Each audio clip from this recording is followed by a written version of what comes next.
Welcome to the Political Ferret Show. New content will be uploaded every Wednesday and Sunday. This video was financed by my Patreons. Thank you for making the change possible. I lately stumbled over one great video about the Anschluss, the annexation of Austria before the Second World War by Germany. And I mean, this guy pointed out a lot of very interesting things and a lot of very true things, like nobody likes Vienna. This is very important for us Austrians to point out. You see, when the Germans came over and annexed Austria, there was pretty much no resistance, there was no shot fired. And the thing is, after the Second World War, Austria pointed out that Austria was the first victim of Nazi Germany. And the Germans say, well, you did not really fight back, did you? So this is something of a discussion between Austria and Germany, and I would say that the Germans are kind of right in this regards. We did not fight back, so we were a very, let's say, willing victim, at least. But there is some context missing in his video. I mean, he points out everything that happens with the Anschluss, after the Anschluss, and so on and so on. And that more or less our identity as Austrians is defined by the annexation of Germany, because then we learned that we don't want to be Germans, we don't want to follow Berlin. This is one very interesting thing, but you have to go 3 steps back to understand what happened there. You see, this was Austria before the First World War, and we were pretty big, but we were multicultural. We had a lot of different ethnicities within, and pretty much all these ethnicities wanted to be alone and wanted to do their own things. Some of them did and some of them did not. So the interesting thing is that there you see the ethnicities, and with red it's are the German speakers. They call it Germans, but it's not Germans, it's German speakers, or a version of German at least. So after the First World War, the idea was, okay, all the peoples have now the right to define where they live and what they want, what nations they want to be part of. So the idea was pretty much that all the German speakers will form a new nation, will form Austria.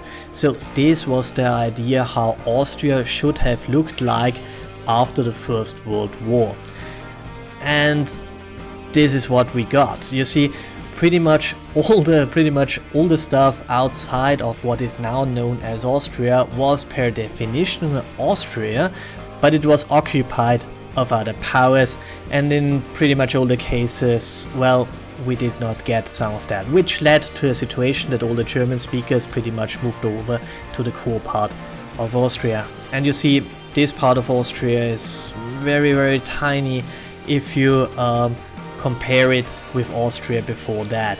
And you have to understand the context here. I mean, Austria was an empire, and then it was a tiny piece of absolutely nothing. And below and more than that, the Austrians, pretty much Vienna, dominated the German speakers for quite some time. So from the looks of it, from the Viennese look, pretty much all the German speakers were pretty much in one kind or another more or less dependent on Vienna. Well, until 1866. In 1866 there was the German War, pretty much the fight between Prussia and Austria, which means pretty much Berlin versus Vienna.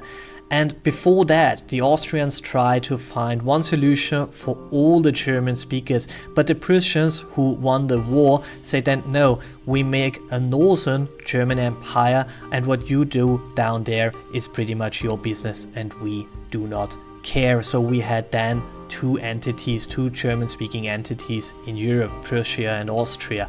So the thing is, but also, still, the Austrian Empire was still huge. It was more multicultural, more open than the northern version, but it was an empire, and it was important, and it was a giant for its time, and it lost 90% of its space. To compare that, imagine that the United States of America lose all the territories except for Alaska, and then try to imagine what this does to the identity of a nation.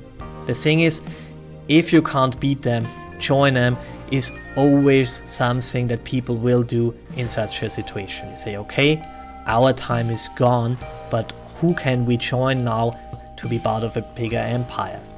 You had this try that the Austrians tried to reform more or less back in the Middle Ages. Dollfuss tried to create a system that is pretty much a gilded system, a system that did not even work in the Middle Ages, and they tried to redefine it in some way to create, they call it Austrofascism, but it is really kind of a real big experiment of bringing the Middle Ages back to Austria, and it failed catastrophically. On the other side, you had the socialists who said, okay, we try to have this big world revolution thingy, and then we are part of the big world revolution socialist empire, and it also did not really work. Then we had 2 civil wars, and after that the Germans came in and said, okay, we can provide peace, and a lot of people said, okay, we take the peace. But the thing is, when the people were asked, they were asked with this piece of paper, and it was not exactly an open secret vote. So if you would have said nein, well, this might have dire consequences. So the thing that people say, yeah, but you said 90% said yes, we want to be part of the German Empire. Yes, that's true. But what were the alternatives? Austria was beaten, Austria lost, Austria did understand that its time was over. This is still their sentiment. I mean, one of the most famous songs in Austria, I Am From Austria, von Reinhard Fendrich, points that out. We know that our time is over, we accepted that. But it took us pretty much 30 years to find a new identity, to find an identity that is different from the German identity, that is different from Austrian identity. We still struggle a little bit, we still have sentiments against the Germans because of 1866 and the First World War and the Second World War. There's still some, because we still hate them because they pretty much started the downfall of Austria. But you have to understand the Anschluss in the context of its time. You have there people who lost 90% of their power, who know that their time was gone, and who looked in the future, and the future did not look very good. So this might be one of the reasons they accepted this new ruler from Germany, and then afterwards will never be so keen to accept the leadership from Berlin again. And we see this to this very day.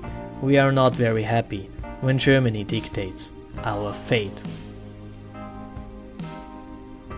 So thanks for watching, like, share and subscribe, and have a wonderful day.